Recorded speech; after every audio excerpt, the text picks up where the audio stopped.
Hello everyone, welcome back to my channel.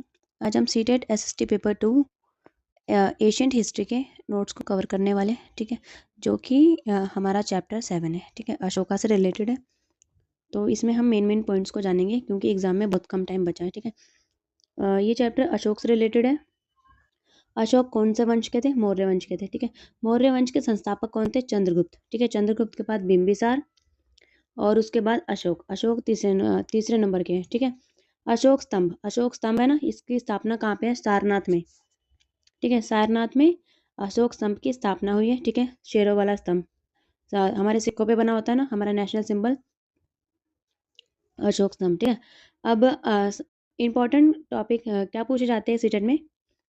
Chanakya ने कौन सी book लिखी थी? अर्थशास्त्र। ठीक है, और मेगस्थनीज ने कौन सी बुक लिखी थी? इंडिका। ये दो काफ़ी इंपॉर्टेंट है, एग्जाम में पूछे जाते हैं। फिर जाता है कि साम्राज्य को किस तरीके से व्यवस्थित किया गया था। तो अशोक की राजधानी क्या थी? पाटलिपुत्र। ठीक है, पाटलिपुत्र को उन्होंने राजधानी बनाया था। ठीक है, और प्रमुख 4 नगर थे। 4 नगर कौन कौन से थे? उज्जैन, तक्षशिला, स्वर्णगिरी और तोशिल। सबसे ज़्यादा इंपॉर्टेंट है उज्जैन और तक्षशिला। क्यों? क्योंकि इनसे काफ़ी बार क्वेश्चन पूछे जाते हैं। स्वर्णगिरी, ठीक है, स्वर्ण से सोना, गिरी मतलब पहाड़, ये ऐसे याद हो जाएगा। बाकी रही बात उज्जैन और तक्षशिला की, तो उज्जैन क्या है? उत्तर भारत का मार्ग है, और तक्षशिला उत्तर प्रदेश मध्य एशिया का। ठीक है, उज्जैन में क्या है? सोना व रतन पत्थर। ठीक है, कीमती पत्थर और सोने यहाँ पे होते हैं। और तक्षशिला में क्या है? कंबल का व्यापार किया जाता है। ठीक है, सड़क व नदी मार्ग के लिए उपयुक्त है ये दोनों। कौन सा मार्ग? उज्जैन और तक्षशिला सड़क व नदी मार्ग के लिए।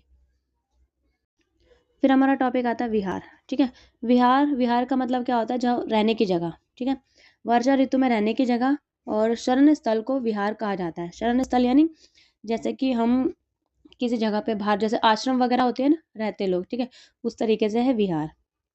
आरंभिक विहार लकड़ी के थे, बाद में ये ईंटों से बनाए जाने लगे। पहले विहार कैसे होते थे?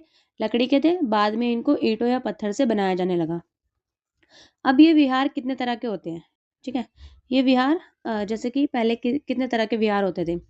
तो पहाड़ों को काट कर या फिर खोद कर गुफा जैसा बनाया जाता था। ठीक है, जो कि महाराष्ट्र में, इसका एक एग्जाम्पल कहाँ पे है? महाराष्ट्र में। दूसरा, लकड़ियों से विहार बनाए जाते हैं। तीसरा, ईंटों से। एग्जाम में इससे रिलेटेड क्वेश्चन आया हुआ है। ठीक है, विहार का निर्माण। अब विहार का निर्माण कैसे करते हैं? दान में मिली भूमि पर विहार का निर्माण करवाया जाता है। ठीक है, फिर आ जाता है विहार का निर्माण। ठीक है, ये हो गया। आश्रम व्यवस्था। आश्रम व्यवस्था कितने प्रकार के होते हैं? 4। ठीक है, जीवन के चरण से है। ठीक है, जैसे कि ब्रह्मचर्य। ब्रह्मचर्य क्या है? सादा जीवन। ठीक है, वेदों का अध्ययन करना।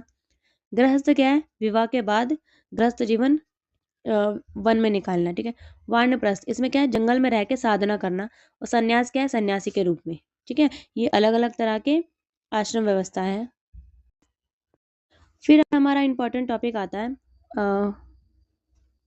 व्याक व्याकरणविद पाणिनि। ठीक है, अब ये पाणिनि कौन थे? इन्होंने संस्कृत भाषा के व्याकरण की रचना की। ठीक है, जैसे हिंदी भाषा का व्याकरण होता है ना, वैसे संस्कृत भाषा का भी व्याकरण होता है। फिर इसमें जो पर्यावरण भाषा का व्याकरण है ना, उसको उसके पार्ट्स क्या है? देखिए, इसमें स्वर्ण व व्यंजन को क्रमबद्ध किया गया है। किसको? स्वर्ण व व्यंजन को। यह सूत्र बीज गणित के सूत्रों से मिलते जुलते हैं। उन्होंने संस्कृत भाषा का प्रयोग के नियम लघु सूत्रों से किया। ठीक है, किससे किया? लघु सूत्रों से किया, लगभग 3000 साल पहले। अब आता है जैन धर्म। ठीक है, 2500 वर्ष पूर्व जैन धर्म में 24वें तथा अंतिम तीर्थकर वर्धमान महावीर। ठीक है, वर्धमान महावीर ने क्या किया? जैन धर्म की स्थापना की।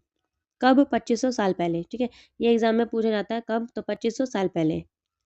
ठीक है, कौन थे? वर्धमान महावीर थे, और 2500 साल पहले जैन धर्म की स्थापना की थी। ये कौन से वंश से थे? ये एग्जाम में आता है क्वेश्चन। तो ये कौन से वंश से थे? ये वज्जी संघ के थे और लिक्ष्वी कुल के थे। ठीक है, लिक्ष्वी कुल के क्षत्रिय थे। 30 वर्ष की आयु में इन्होंने घर छोड़ दिया।